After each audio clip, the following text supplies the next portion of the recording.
So this is a very complex diagram. It represents what is going on with the atrial and ventricular pressures and volumes while also incorporating the jugular venous pulse and the electrocardiogram. Doesn't matter, we're going to dominate this diagram step by step. If you see the phases labeled at the top of the diagram, starting with atrial systole, this is how we are planning our attack. So we start with atrial systole. Let's begin with the electrophysiology and work our way up the diagram. Remember, P wave represents atrial depolarization. How does this correlate to the A wave in the jugular vein? Well, the jugular vein is draining into the superior vena cava that is emptying into the right atrium. There is no valve between the jugular vein, superior vena cava, and the right atrium. So any changes in pressure of the right atrium will be reflected all the way back up to the jugular vein. You can just think about it as just one continuous column from the jugular vein, the superior vena cava, and into the right atrium. Now, anytime your atria depolarize and contract, there will be a buildup of pressure that is transmitted all the way back into the superior vena cava and then into the jugular vein. Remember how we discussed that you can hear an S4 during this period of atrial systole. More importantly, do you remember the pathophysiology behind an S4? That's the A wave again, and the S4 pathophysiology is due to atrial systole pushing blood into a non-compliant ventricle, causing turbulent flow, which you can hear with a stethoscope on physical exam. So what is happening in the aortic and left ventricular pressure tracing? Not really too much going on here, so do not worry. Let's take the next step and examine what is going on during the QRS period, which represents ventricular depolarization. So we have depolarized our ventricles, causing contraction of the ventricular myocardium. Increased pressure in the left ventricle will slam the mitral valve shut, and that is represented by the arrow here on your diagram where the mitral valve closes. Then we have a period of isovolumetric contraction, represented by the black line, until finally you exceed the pressure in the aorta, which means that you will swing open the aortic valve, and we have the opening of the aortic valve at this period in time, represented by the black arrow. Do you remember how we discussed this in the pressure volume loop? You can look down to trace the decrease in ventricular volume that occurs immediately after the aortic valve opens. So as there is an increase in pressure, represented by the yellow line, there ought to be a decrease in the ventricular volume. So what tracing could you see in the jugular venous pulse tracing if you were measuring right heart function? Well, you could see a little tiny C wave. It's an actual upward deflection. An upward deflection in the JVP tracing means that there's actually a small increase in pressure. This means that the right ventricle is contracting to eject blood into the pulmonary artery, right? Correct. Well, at one point in time, there actually has to be compression of blood in the chamber, just like there's isovolumetric contraction that we mentioned in the left ventricle. Remember, the right ventricle flows into the pulmonary artery across the pulmonic valve. And also, it's going to push up against the tricuspid valve, causing a slight tenting or bulge of this tricuspid valve into the right atrium. And that is your C wave, or small upward deflection in the jugular venous pulse tracing. The compression of the blood pushes up against the inferior aspect of the tricuspid valve. This pushing against the closed leaflets of the tricuspid valve is recorded as a small upward bump in the pressure tracing, which is represented by our C wave. This makes the tricuspid valve leaflets kind of balloon up, but not enough to cause any regurgitation. Then they relax to be completely flat, which is why it decreases immediately afterwards. This return to normal after closure is the X descent, which corresponds to the pressure dropping in the right atrium, and therefore the jugular vein. We see S1 during this period of time because we just discussed how we are contracting our ventricles and therefore will cause the atrioventricular or mitral and tricuspid valves to slam shut because we are increasing the pressure of our right and left ventricles, therefore causing the mitral and tricuspid valves to close. This is represented as S1 in your diagram. Now, we move on to the next step. Eventually, the pressure in the aorta exceeds that of the left ventricle. The aortic valve closes, represented by the black arrow. So what is this dichrotic notch that is represented on the diagram? This isn't necessarily the most important detail, but I would personally like for you guys to have the chance to learn this, considering I was never told the physiology of what exactly was going on here. So as the velocity and flow of blood entering the aorta decreases, there will eventually be a period of time when you have no flow, and there will actually be even a slight bit of regurgitation into the left ventricle. It is a negligible few milliliters, but the fact that flow is reversed means that we slightly increase the volume of blood in the left ventricle. Milliseconds after the valve closes, this newly regurgitated blood pushes up against the inferior aspect of the aortic valve leaflets. So again, the aortic valve leaflets have a little bit of increased pressure sensed from the inferior aspect of them. This is rather similar to like what we saw occurring with the tricuspid valve when we were discussing the C wave in the JVP tracing. So this pushing of blood against the inferior aspects of the aortic valve leaflets causes a slight jump in the pressure of the aorta, which is on this side. There will be pushing towards the aortic pressure reading.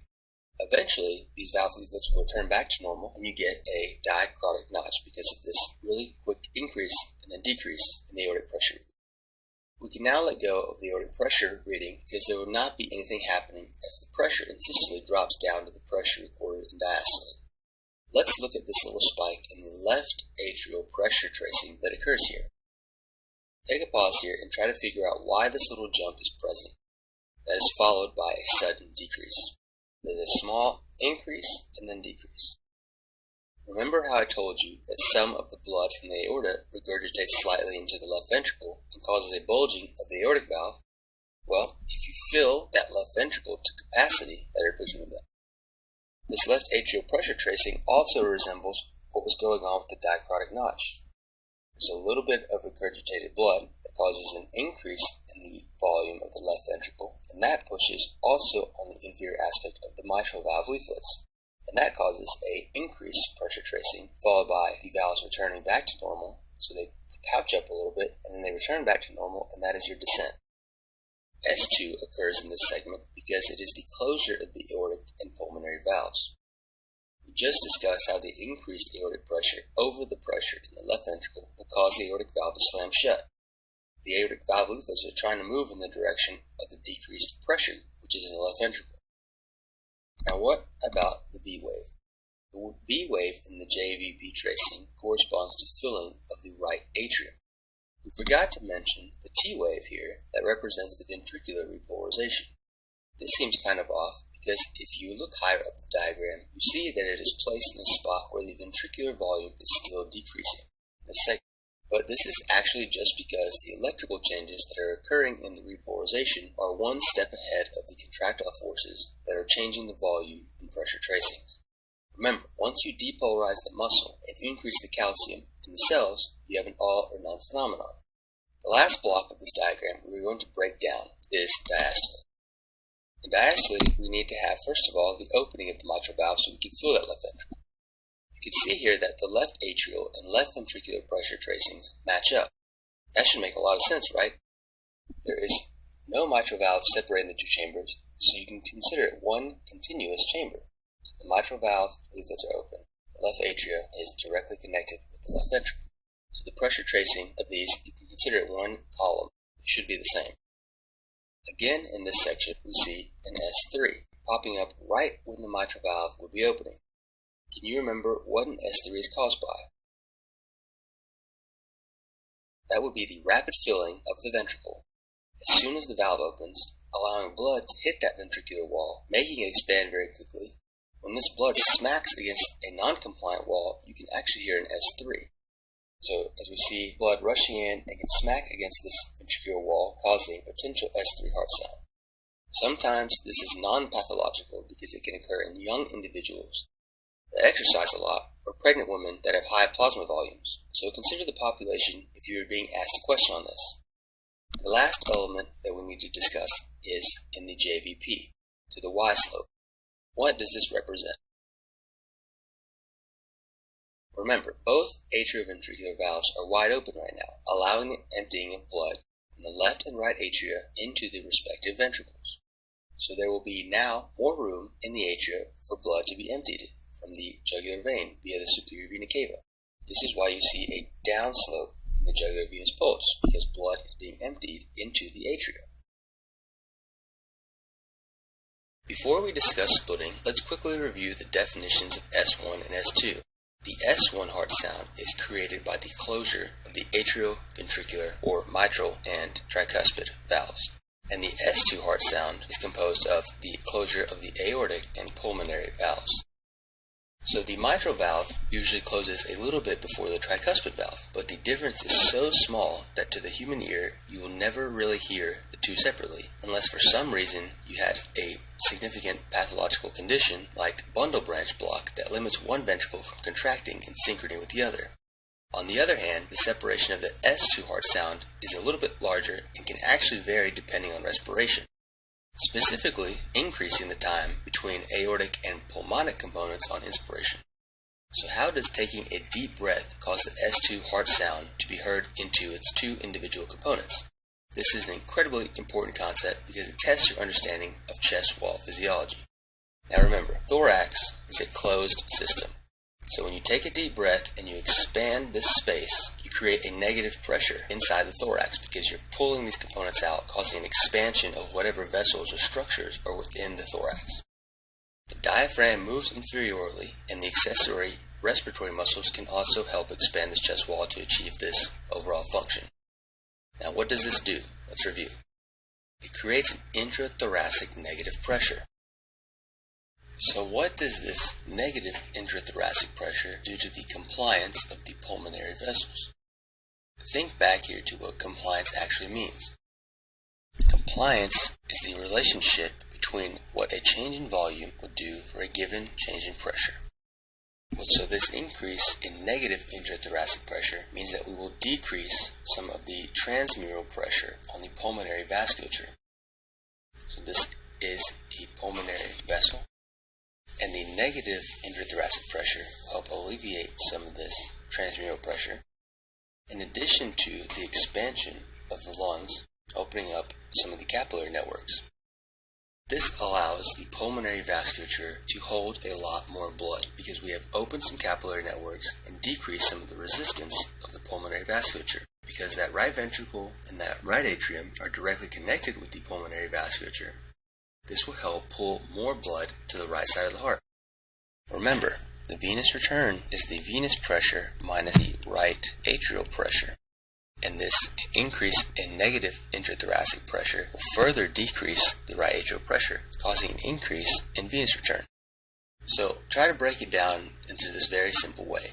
If you create a negative pressure in the thorax, you are removing some of the pressure on the vessel walls within the pulmonary circulation. Just think about it like you're subtracting some of the pressure by applying a vacuum directly to the outside of the vessel walls. This allows the pulmonary vessels to expand much more easily without having such an increase in pressure. So what happens when vessels can expand much more easily due to an increased compliance? They can store much more blood. So we have a very compliant vessel with the help of the inspiratory induced negative pressure. Now we have a situation in which we need more volume to create the same level of pressure that will push back on the pulmonic valve and close it. Do you think it takes more blood and time to increase the pressure to the same level within these pulmonary vessels that now have increased capacitance? Of course. So there will be more blood flowing over that pulmonic valve. These are your pulmonic valve leaflets, and this is the pulmonary artery. So there will be more time and flow of blood across those pulmonic valve leaflets. In addition, you will have an increased amount of time of this flow across the pulmonary valve leaflets, but your pulmonary vasculature will ultimately restore more blood, and this will prevent return of blood to the left side of the heart. And this means that there will be less flow across the aortic valve, and that actually will even further shift your aortic valve component to occur earlier. This is not demonstrated in the diagram, but this further shift to earlier component and this P2 now occurring later means that your split, or the occurrence of the aortic and pulmonic component of the S2 heart sound, will be more audible because the distance and time between the two is much greater. So the increased capacity of the pulmonary vessels means that more blood is stored in the vessels. So guess what is now going to receive less blood? the left atrium. This causes reduced filling of the left atrium and the ventricle, which means your preload or end diastolic volume is less. So quick summary here. On inspiration, you have an increased gap between the aortic and pulmonic components of the S2 heart sound. The aortic component, A2, comes earlier, and the P2 component, or pulmonic component, is shifted and occurs later. The increased compliance of the pulmonary vessels allows them to hold much more blood at lower pressure. This causes the right side of the heart to be able to pump more blood, keeping the tricuspid valve and the pulmonic valve open for longer periods of time because they're handling more volume of blood. And the left side of the heart will not receive as much blood from the pulmonary vessels, which means that it takes a shorter amount of time than you would normally expect to push the expected stroke volume over the aortic valve, making the aortic valve close earlier because we have less blood flowing over that valve. Your slide only shows the shift of the pulmonic component to the right. So don't forget that the A2 component actually occurs earlier because we're delivering less blood to the left side of the heart because the pulmonary vasculature is holding more of it. So again, as you can see, this increased gap shown by the arrow.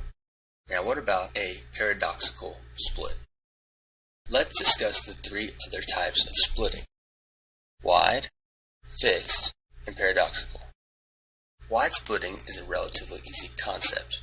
Wide essentially means that the gap between the aortic and the pulmonary components increases. Does the aortic valve close earlier, or does the pulmonic valve close later in the situation of a wide split?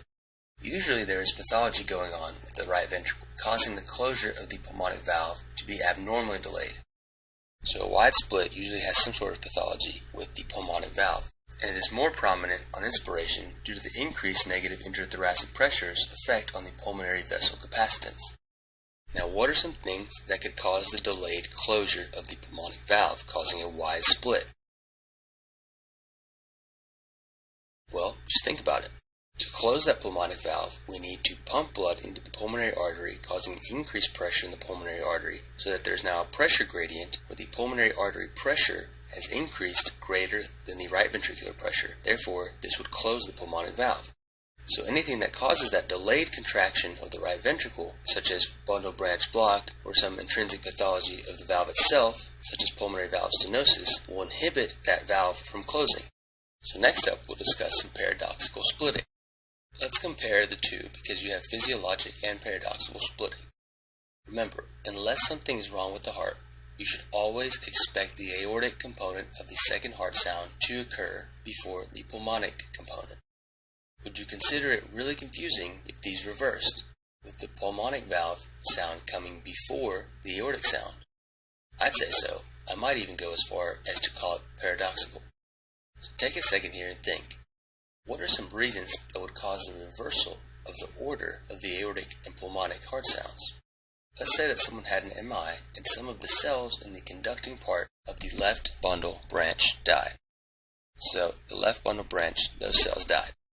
The impulse cannot travel through the bundle branches on the left side anymore. Instead, the depolarization of the right ventricle, which is completely fine, the right bundle branch is intact. Now we must use the gap junctions that we could discuss with our connexons to travel via cell, via cell, via cell, all the way over to depolarize that left ventricle. So the impulse cannot travel through the left bundle branch anymore. It must travel through the right bundle branch, depolarize the right ventricle, and then the depolarization of the right ventricle now must travel via gap junctions from the right ventricle all the way across to eventually depolarize the myocytes in the left ventricle. Cell-to-cell myocyte conduction is so much slower than if you were using that super highway of the bundle branches. So why am I telling you this? Well, if the right ventricle depolarized much more quickly than the left ventricle, because nothing is wrong with the right bundle branch, the systolic period will end much sooner on the right side of the heart than the left. This translates to the closure of the pulmonic valve much sooner than the aortic. So we have a switching of the aortic and pulmonic components, which is termed paradoxical because it's not what we normally expect. Now, what about the last one, fixed splitting? Fixed means that no matter what you do, you can hyperventilate like you're having a panic attack or take slow deep breaths. The interval between the aortic and the pulmonic component will not change. It is fixed permanently. And what is the most common cause of this? That is your ventricular septal defect.